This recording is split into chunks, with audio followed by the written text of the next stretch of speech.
asked for drills to help you get to your handstand. These are strength drills that are a must do to build the strength. So we're gonna hold plank. We are gonna hold it for 2 minutes. So hip pause and get ready, but we are holding plank for 2 minutes. So I just say, make sure you're ready to hold for 2 minutes. So draw the ribs towards the spine and try to press around away, but don't try to totally go so much. Just kind of want the shoulder blades to lie naturally on your back. Tuck those low ribs in. So think of them, visually think of them pulling towards your hip flexors. And then think of your tailbone drawing towards your heels.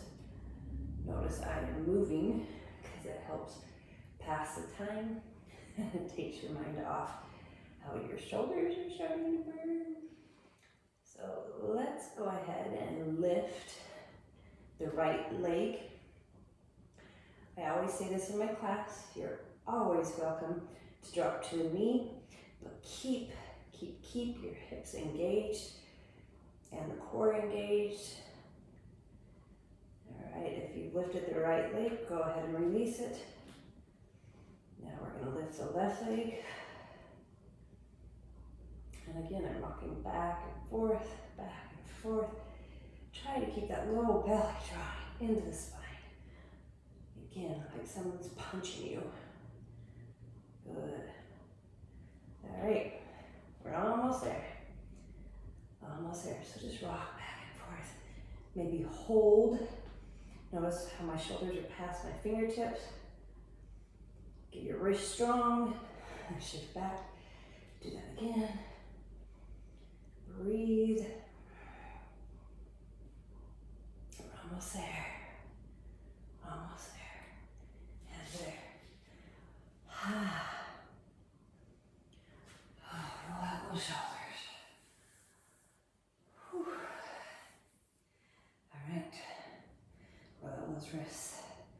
I'm going to make my way to my back. We're going to hold low boat. All right. So, small back is pushing into the mat. And then arms reach overhead. Draw those shoulders away from the ears. Let's see. And then extend and hold.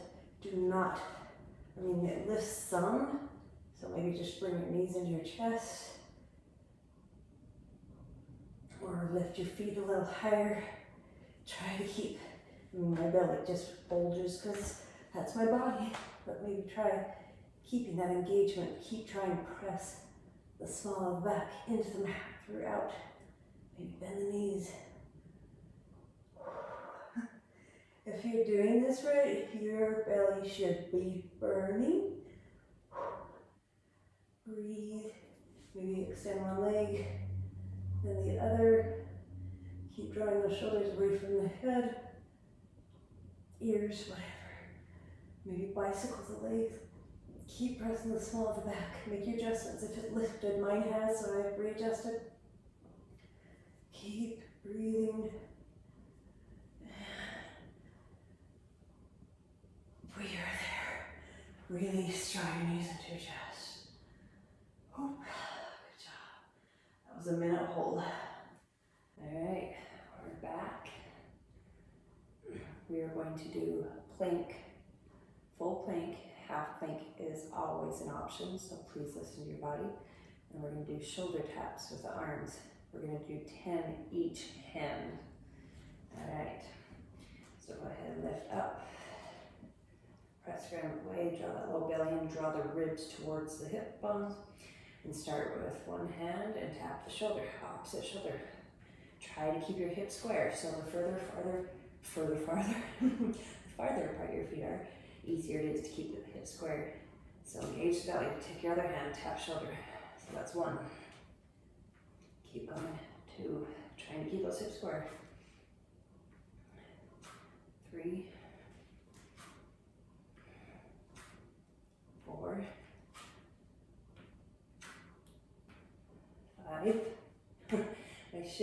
hips shift some. Try not to let that happen. My quads are starting to feel it. Row number 8.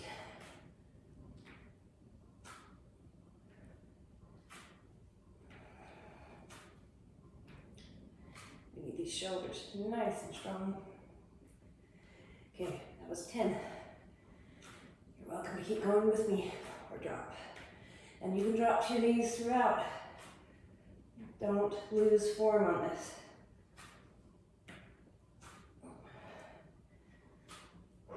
You can hear my breath shaking, because this is intense. Alright,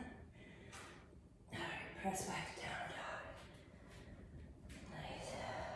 Hey, I am a firm believer in wall drills to get ready or to try to work on handstands away from the wall. And I always think facing the wall, meaning the chest of the wall, is the way to get you there. But always make sure your wrists are warmed up.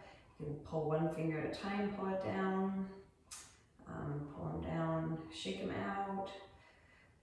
Get a towel and start to pulse out, and it helps warm up the shoulders.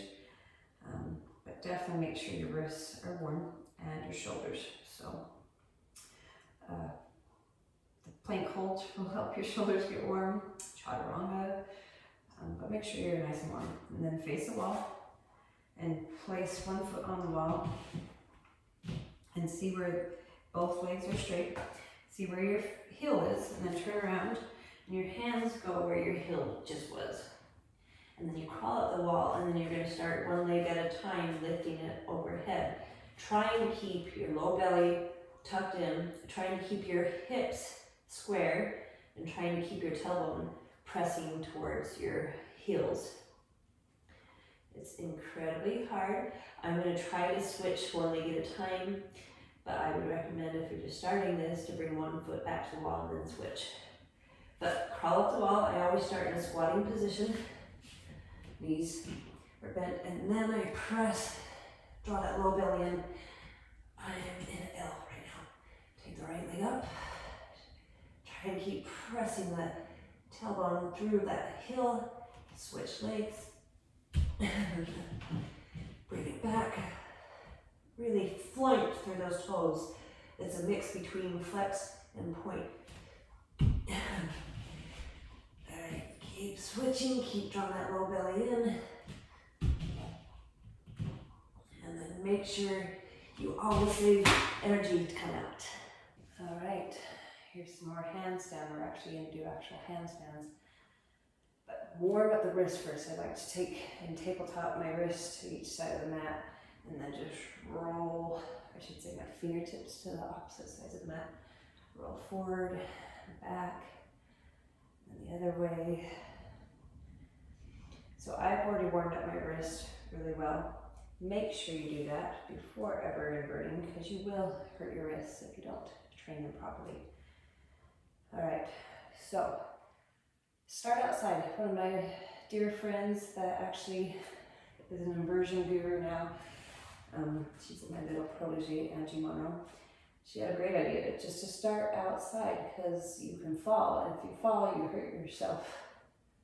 You don't hurt yourself because you're on the grass, and you have plenty of room to fall out. So maybe start outside. Figure out what way you fall out.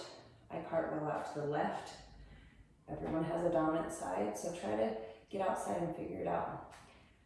And then you can start to get to the center of the room.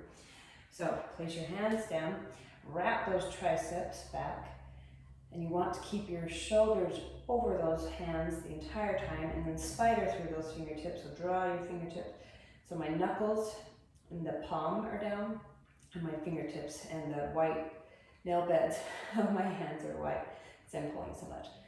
And then curl over the toes and just start. So you want to get your feet close enough so your shoulders start over your hips. Because if you start back here and then you're trying to kick up, you have so much space to make up, and then you're going to tire yourself out. Kicking up is exhausting, so when you're in the center of the room, make sure you can kick up. Of course, always start at the wall. but make sure kicking up is no problem, because you can fatigue yourself quickly by just sitting there trying to kick up. So one foot is your power, the one on the ground is the power, this one is the momentum, and you want the hips over shoulders. Always, always, always, hips over shoulders. All right, so I'm just gonna use that, and just keep that knee, or my right leg is the one down. I'm just gonna keep it either in an L or the knee bent. Trying to tuck those low, the low belly keeps in, and then the foot, the left foot, the heel is driving to the ceiling. Maybe try to hold. Maybe try to get the other foot up. Press ground away. Tuck the tailbone. So I still arch through the low back. You know, they say not to do it. Everyone's body is different. I'm still trying to truly find balance in the center of the room.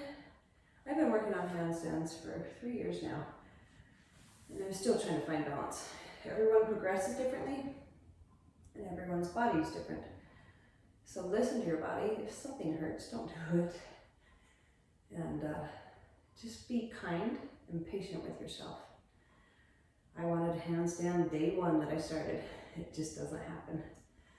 Some people are naturals, but I have to work it. I have to work hard for everything. And when I get it, it's awesome. The reward is awesome. So, and it's just a journey, so enjoy the journey. All right, try the other side. Always try the other side. And then get your shoulders over wrists. Just try to kick up. Maybe try, you know, a leg variation, stag or splits or something. I'm scooting down on my mat so I'm more centered in the frame. But yeah, maybe try to bend your back leg and your front. The stag is not, this is my less dominant side. Never a bad side, just less dominant. And just try to kick up. Maybe try to find balance. I always say straight leg is the hardest. Definitely is for me. So maybe try stag. Well, if your front knee's bent, your back knee's bent. And whoop, whoop, whoop. And every day is different. Yesterday I could find a little more balance, and that's okay. So notice, and notice I cartwheel out. So listen to your body. Know how you fall. Remember your breath. And give yourself kudos for showing up and trying, but be kind and patient. All right, but practice, practice, practice, practice is where you will improve, okay? Enjoy, have fun. Let me know if you have questions.